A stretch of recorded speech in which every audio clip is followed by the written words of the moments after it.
1965 жылы 17 жасар орта мектеп оқушысы Рэнди Гарднер 264 сағат бойы ояу болды. Бұл оның 11 күн бойы ұйқысыз қалай жүре алатынын көру үшін болатын эксперимент еді. Екінші күннен бастап оның көздерінің назары жоғала бастады. Содан кейін ол заттарды түрту арқылы нашар анықтай бастады. Үшінші күні Гарднер көңілсіз және шашыраңқы назарда болды. Тәжірибе соңында ол бір нәрсеге зейін қойып концентрациямен қарай алмады. Гарднер ұзақ мерзімді психологиялық немесе физикалық зақымсыз қалпына келгенімен, басқалар үшін ұйқыны жоғалту гормоналды теңгерімсіздікке, ауруға және төтенше жағдайларда өлімге әкелуі мүмкін. Гарднердің қысқа мерзімді есте сақтау қабілеті нашарлады. Содан соң паранойя көбейіп, Гарднер галлюцинация көре бастады. Біз неліктен ұйықтайтынымызды көп түсіне бермейміз, бірақ бұл өте маңызды екенін білеміз. Ересектерге түнде 7-8 сағат, ал жасөспірімдерге 10 сағатқа жуық ұйқы қажет. Жалпылай алғанда, біздің миымыздың ағзамызға шаршағанымызды білдіретін дене сигналдарына және сыртта қараңғы екенін білдіретін қоршаған ортаның сигналдарына байланысты ұйқымыз келеді. Аденозин және мелатонин сияқты ұйқыны тудыратын химиялық заттардың көбеюі бізді терең, жеңіл ұйқыға жібереді. Бұл тыныс алуды және жүрек соғу жиілігін бәсеңдетеді және бұлшықеттерімізді босаңсытады. REM ұйқысы деп аталады. Бұл кезде дыңқа қалпына келтіріліп, біздің денеміз келесі күн үшін өзін қуатпен толтырады. Америка құрама штаттарында ересектердің 30% және жасөспірімдердің 66% ұйқысыздықтан зардап шегеді деп есептеледі. Бұл жай ғана болмашы қолайсыздық емес. Көп уақыт бойы ояу болу денеге ауыр зиян келтіруі мүмкін. Ұйқының жоқтығы оқу, есте сақтау, көңіл күй және реакция уақыты секілді қарапайым өмірге керек нәрселерге әсер етеді.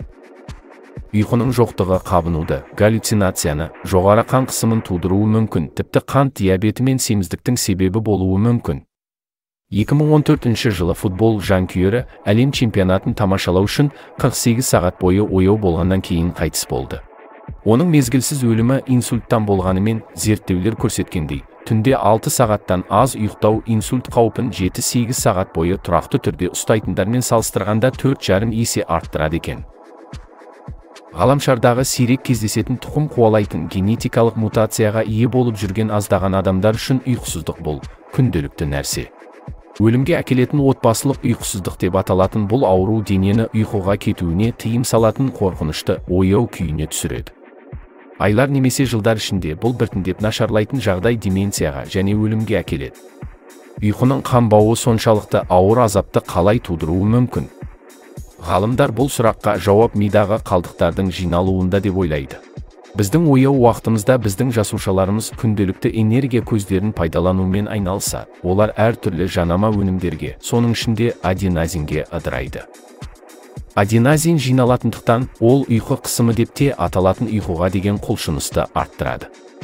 Шындығында, кофеин аденозиннің рецепторлық жолдарын блоктау арқылы жұмыс істейді.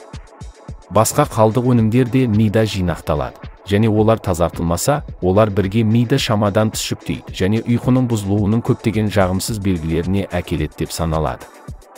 Сонымен, мұның алдын алу үшін ұйықтап жатқанда миымызда қандай процестер жүреді?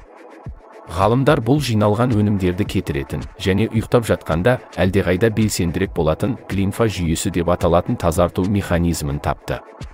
Ол жасушалар арасында жиналатын улы жанама өнімдерді жою үшін цереброспинальды сұйықтықты қолдану арқылы жұмыс істейді екен. Жуырда адамның миында иммундық жасушалар үшін жол ретінде қызмет ететін лимфа тамырлары зерттеліп ашылды және олар мидың күнделікті қалдықтарын тазартуда рөл атқаруы мүмкін деген тұжырым бар. Ғалымдар ұйқының қалпына келтіру механизмдерін зерттеуді жалғастыра берсін. Біз денсаулығымыз бен ақыл ойымызды сақтағымыз келсе, ұйқымызды жақсартайық достар. Егер сізге бейнеролик ұнаса, лайк басып арнамызға жазылып кетуіңізді сұраймыз. Сау болыңыздар. Әсерлі ойыспен әлемнің шексіз қырын бірге танайық.